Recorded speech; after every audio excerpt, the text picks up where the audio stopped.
안녕하세요. 저는 성경 속에 감춰져 있는 하나님의 비밀이 되신 예수 그리스도에 관한 신비의 말씀을 전하는 영마루입니다. 오늘은 지난 시간에 이어서 두 번째 시간으로 신약 성경 히브리서 9장 11절 한 구절 말씀 속에 기록되어 있는 이 창조에 속하지 아니한 더 크고 온전한 장막이라는 제목의 말씀을 통하여 성령 하나님께서 우리에게 가르쳐 주시는 말씀의 깨달음의 은혜를 받고자 합니다. 그럼 히브리서 9장 11절 본문 말씀을 열도록 하겠습니다. 그리스도께서 장래 좋은 일에 대제사장으로 오사 손으로 짓지 아니한 곧 이 창조에 속하지 아니한 더 크고 온전한 장막으로 말미암아. 본문에 기록되어 있는 이 말씀은 지난 첫 시간을 통해 가지고 9절 일부분의 단어 중에 장래 좋은 일에 대제사장으로 오사 하는 이 단어를 설명하는 중에 시간 관계로 오늘 이 시간에 이어서 장래 좋은 일에 대제사장에 관하여 설명을 좀 드린 후에 나머지 남아있는 9절의 단어의 말씀을 연결을 시켜서 말씀을 전하도록 하겠습니다. 그럼 오늘 말씀을 전하기 전에 지난 시간에 깨달았던 말씀을 그리스도에 관하여 잠시 줄거리를 요약 정리를 한 다음에 남아있는 말씀을 전하겠습니다. 그리스도께서 하는데 성경이 가리키는 우리들이 예수는 누구시며 그리스도는 누구신지를 완전하게 깨달아야 말씀을 이해를 할 수가 있습니다. 아기 예수님이 마리아라는 여자 태속의 잉태가 될 때에 마태복음 1장 21절에 보면은 꿈에 마리아의 남편이 되는 요셉에게 가브리엘 천사가 나타나가지고 요셉에게 어떤 말을 해주었습니까? 아들을 낳으리니 이름을 예수라 하라고 기록이 되어 있습니다. 그러면은 만약에 마리아의 몸으로 태어나는 이 예수가 그리스도라면은 아들을 낳으리니 이름을 예수 그리스도라 하라 이렇게 가르쳐 줘야 되는데 그리스도라는 이름은 빠져 있고 예수라고 이름을 지어라 하는 것은 순전히 마리아의 몸을 빌려가지고 죄 있는 육신의 사람의 모양으로 태어난 아기 예수는 이름이 예수인 것이고 예수가 잉태될 때에 예수님 마음 안에 하늘에서 내려오신 하나님의 말씀이 그 속에 함께 잉태가 되셨는데 말씀을 담아가지고 있는 육신은 이름이 예수인 것이고 그 안에 담겨져 있는 영적인 분은 이름이 그리스도라는 것입니다. 무슨 소리인지 깨달아지셔야 됩니다. 그러면은 말씀을 담아가지고 있는 육신의 예수는 율법을 상징하고 예수님 안에 담겨져 있는 성령은 그리스도입니다.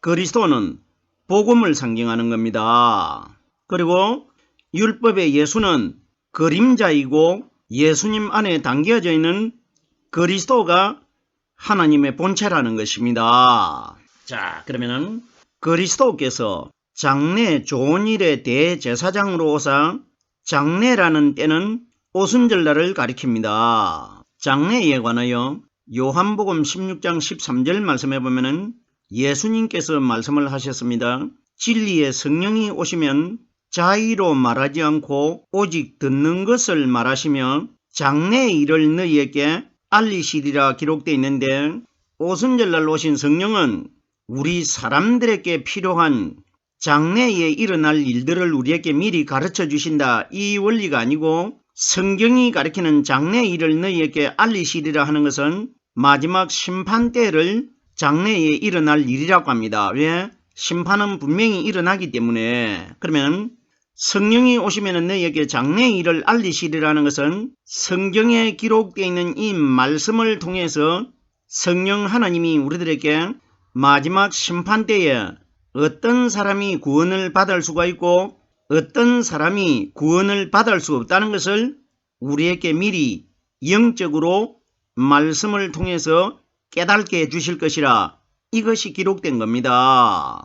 그러면은 오늘 본문에 기록되어 있는 장래의 좋은 일이라는 것은 오순절날을 가르쳐 장래로 비유한 겁니다. 그러면 좋은 일이라고 하는데 성경이 가르치는 좋은 것은 그림자로 오신 율법의 예수가 좋은 분이 아니시고 예수님 안에 숨겨져 계시다가 오순절날 이 땅에 임하실 성령이 우리에게 가르쳐 주시는 말씀의 역사를 좋은 것으로 비유하고 있습니다. 성경이 가리키는 좋은 것은 복음의 그리스도를 가리킨 것이고 좋지 않는 예수는 그림자를 상징합니다. 좋은 것에 관하여 지난 시간에도 일부분 설명을 드렸는데 히브리서 10장 1절에 보면은 율법은 장차 올 좋은 일의 그림자요 참 형상은 아니니라.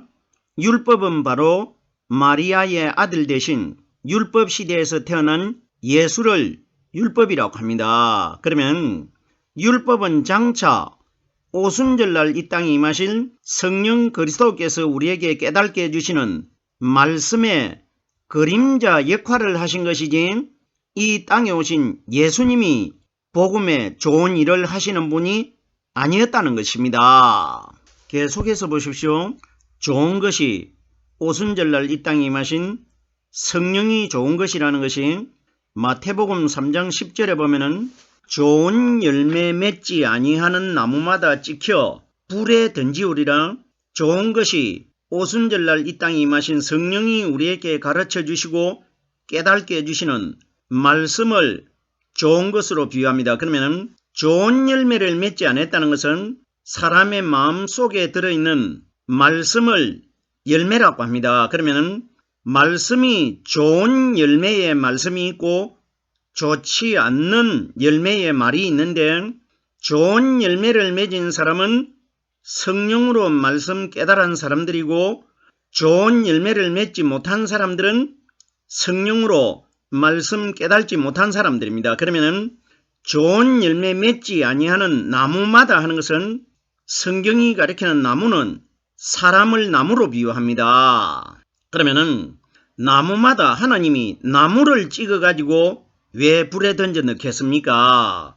그 중요한 심판때에. 그러면은 나무를 찍어 가지고 불에 던져 넣는 것이 아니라 나무마다 하는 것을 구체적으로 바꾸어서 깨달아 보면은 이 땅에서 성령으로 말씀 깨달지 못한 사람마다 선택돼 가지고 꺼지지 않는 지옥 불에 던져 넣을 것이라 이것이 기록되어 있는 것입니다. 제가 좋은 것에 관하여 설명을 드리고 있습니다.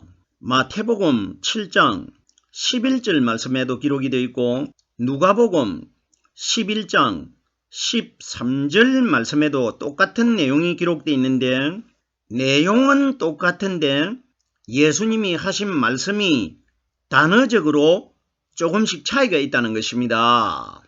마태복음 7장 11절에는 하늘에 계신 너희 아버지께서 구하는 자에게 좋은 것으로 주시지 않겠느냐 이렇게 기록되어 있는데 누가복음 11장 13절에는 하늘에 계신 너희 천부께서 구하는 자에게 성령을 주시지 않겠느냐. 정확하게 성경에 기록되어 있는 좋은 것은 오순절날 이 땅에 임하신 성령이 우리에게 가르쳐 주시는 말씀을 좋은 것으로 비유한 겁니다.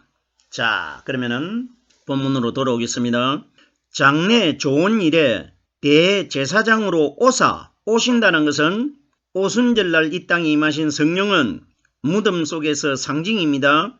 머리에 기름 부음을 받고 대제사장으로 오순절날 이 땅에 보이지 않게 영적으로 오셨지 않습니까? 그러면 장래일에 대제사장으로 오사하는 이 대제사장은 오순절날 이 땅에 임하신 보이지 않는 무덤 속에서 영적인 세례를 받고 거듭나신 그리스도를 가르쳐 대제사장으로 비유한 겁니다. 보세요. 성경에 보면은 레위기 21장 10절에 보면은 대제사장이라는 단어가 기록되어 있고 히브리서 10장 21절에는 하나님의 집 다스리는 큰 제사장이 있었으니 이렇게 기록이 되어 있습니다. 그리고 일반 제사장이 있고 세 가지의 제사장이 있는데 대제사장이나 큰 제사장이나 같은 이름이고 그리고 일반 제사장도 큰 제사장과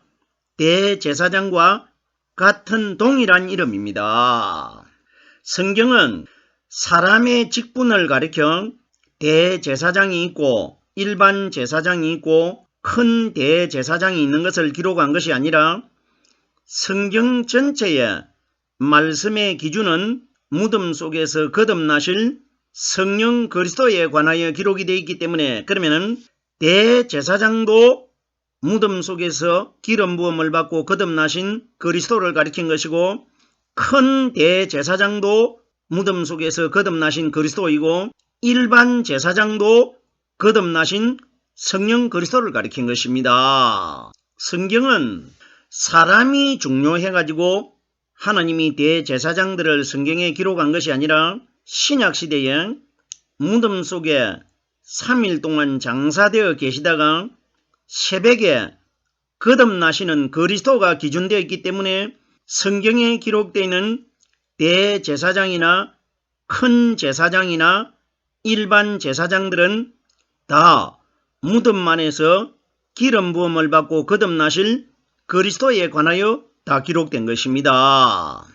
대제사장으로 온다는 것은 예수님께서 이 땅에 오셨을 때에 요한복음 15장 26절 말씀에 보면은 진리의 성령이 오실 때에 그가 나를 증거하실 것이요. 예수님께서 진리의 성령이 오실 때라고 말씀하신 것은 예수님 자신은 제사장이 아니고 성령이 아니고 다시 오순절날 오시는 분이 있기 때문에 그 오시는 분이 사람의 눈에 보이질 않기 때문에 눈에 보이는 예수님이 보이지 않는 성령님을 대신해서 그림자 역할을 하신 것입니다. 계속해서 다음 단어를 보겠습니다.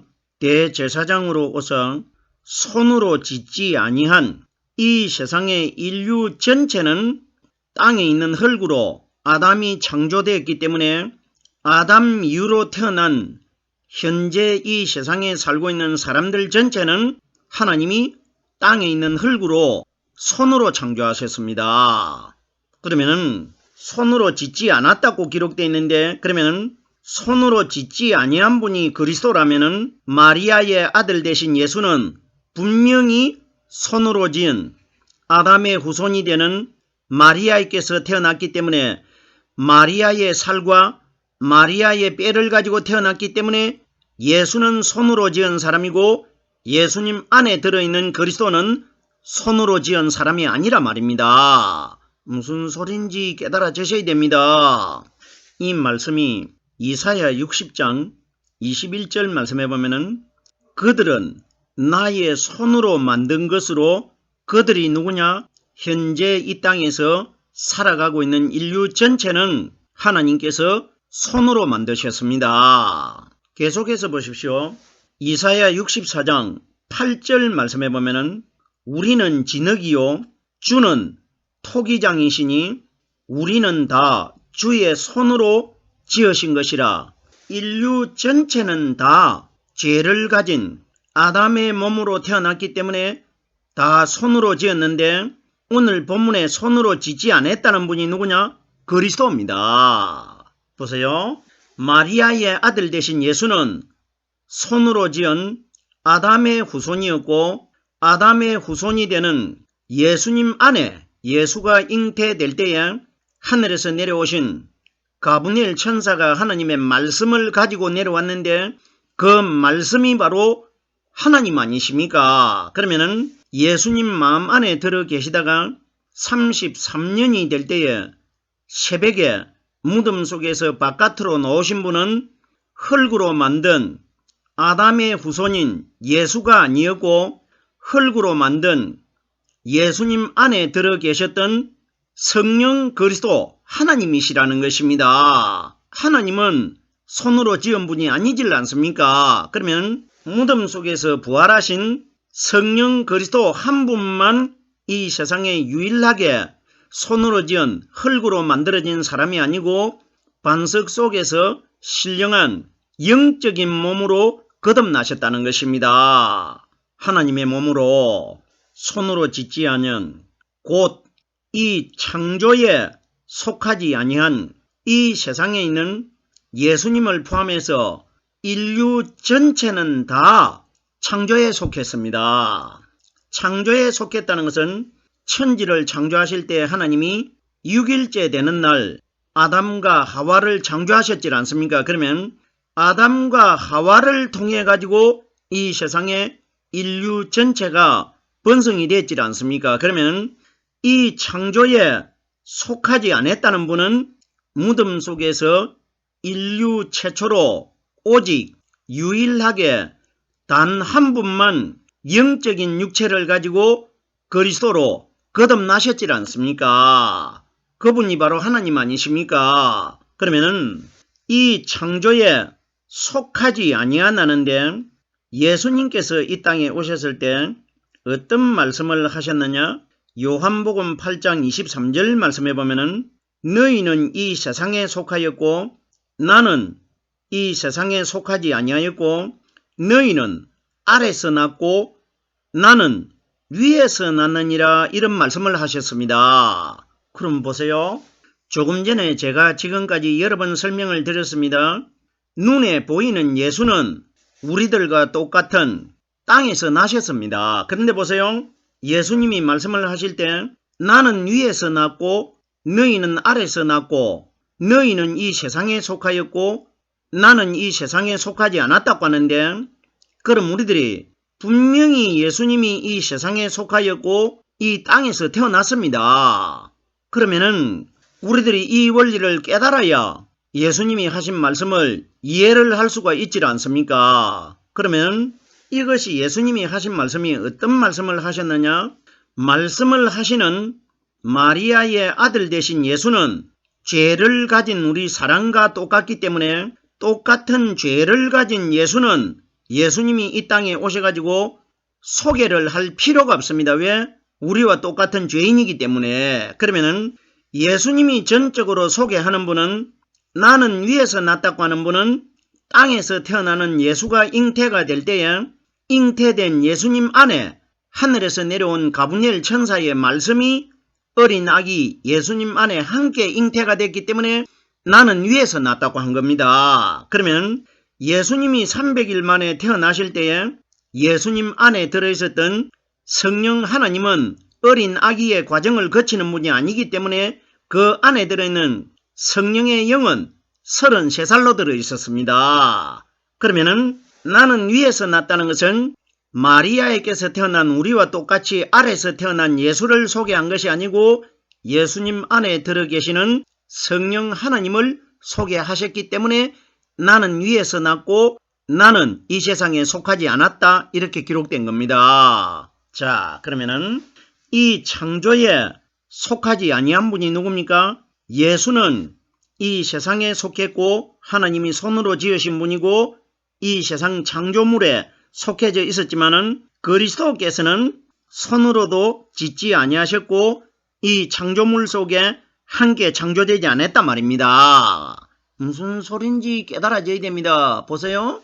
예수님은 마리아의 아들로 태어나실 때는 이 창조에 함께 속했고 하나님이 손으로 지으신 분이 맞지만은 무덤 속에서 거듭나실 때는 창조 때의 흙으로 만드는 분이 아니고 영적인 하나님 아니십니까? 보십시오.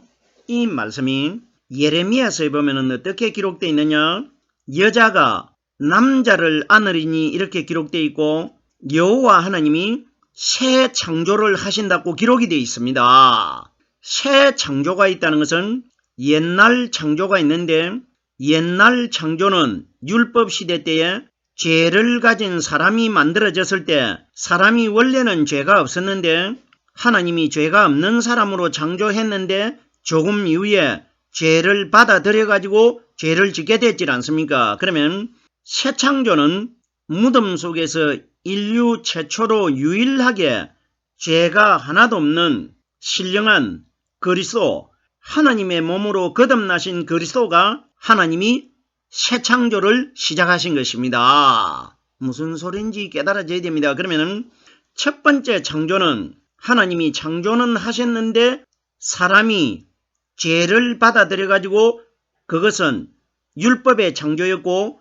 두 번째 새 창조는 율법에 창조됐던 예수님이 무덤 안에 들어가셔 가지고 3일날 새로운 죄가 하나도 없는 영적인 몸으로 거듭나실 때가 새 창조라는 것입니다. 무슨 소린지 깨달아지셔야 됩니다.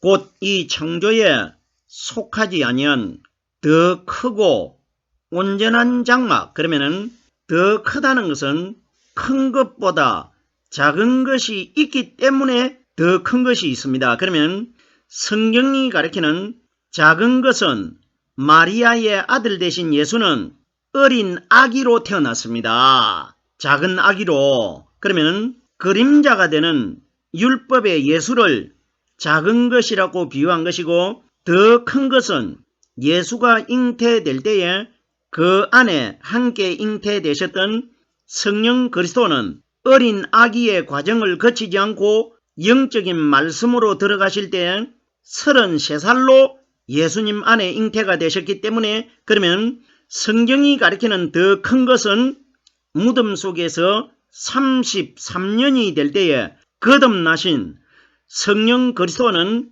예수처럼 어린 아기의 과정을 거치지 않고 33살의 청년으로 거듭나셨기 때문에 성경이 가리키는 더 큰 것은 복음의 그리스도를 가리킨 것이고, 작은 것은 그림자가 되는 마리아의 아들이 되는 율법의 예수를 가리킨 것입니다. 무슨 소린지 충분히 깨달아지셔야 됩니다.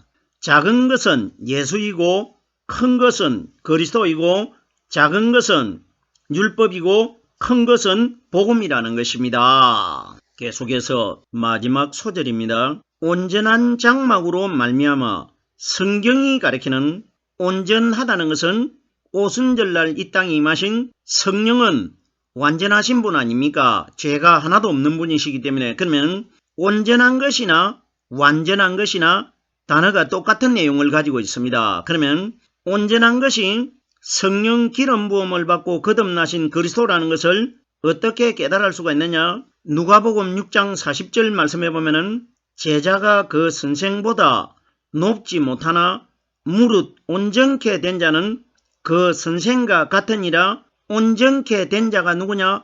온전하셨던 오순절날 이 땅에 임하신 예수님 마음 안에 들어 계셨던 죄가 하나도 없는 성령이 가르쳐 주시는 말씀을 깨닫고 있는 사람들이 마지막 날 온전하신 그 선생과 똑같이 된다는 것입니다. 온전에 관하여 마태복음 19장 21절 말씀해 보면은 재물이 많은 청년이 찾아와 가지고 예수님, 내가 이 땅에서 어떤 믿음을 가져야 영원한 생명이 있는 영생의 나라에 들어갈 수가 있습니까? 이렇게 물으니까 예수님께서 네가 온전하고자 할진대 가서 네 소유를 팔아 가난한 자들에게 주라고 합니다. 이건 무슨 이야기입니까? 부자 청년이 지키고 있는 소유는 십계명이었습니다. 십계명은 율법의 예수입니다. 그러면 지금까지 그림자가 되는 이 마음 안에 들어있는 율법의 마리아의 아들 되는 예수는 율법을 연구하는 유대인들에게 다 팔아넘기라는 겁니다. 그러면은 온전한 것이 뭐냐? 네가 율법의 예수를 팔아넘길 때에 네 마음 안에 온전하신 성령의 말씀이 들어갈 것이라, 이걸 말해준 겁니다. 계속해서 보십시오. 그라사인 지방에 귀신 들린 청년을 만났을 때 예수님께서 귀신 들린 청년에게 말씀으로 더러운 귀신아 그 사람에게서 나오느라 명령을 하니까 귀신이 나갔는데, 마가복음 5장 15절 말씀에 귀신 들렸던 자가 옷을 입고 정신이 온전하여 앉아있는 곳을 보고 사람들이 두려워하더라, 이렇게 기록되어 있습니다. 그러면 어떤 사람이 온전한 사람이 되느냐? 내 마음 안에 들어있는 아담의 죄 문제가 성령의 말씀으로 해결이 된 사람이라나요?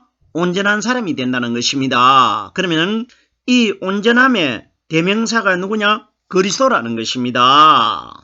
온전한 장막으로 말미암아 성경이 가리키는 장막은 오순절날 이 땅에 임하신 성령의 말씀을 장막으로 비유하신 것입니다. 온전한 장막, 더 큰 것도 그리스도이고 온전한 것도 그리스도이고 장막도 그리스도입니다. 그러면 말미암아 하는 것은 결론적으로 성령과 말씀은 일체이기 때문에 성령이 가르쳐 주시는 말씀으로 말미암아 내가 창조에 속한 몸이 영적인 몸으로 거듭나게 될 것이라, 이것이 기록되어 있는 것입니다. 오늘은 히브리서 9장 11절 두 번째 시간의 말씀을 설명드렸습니다.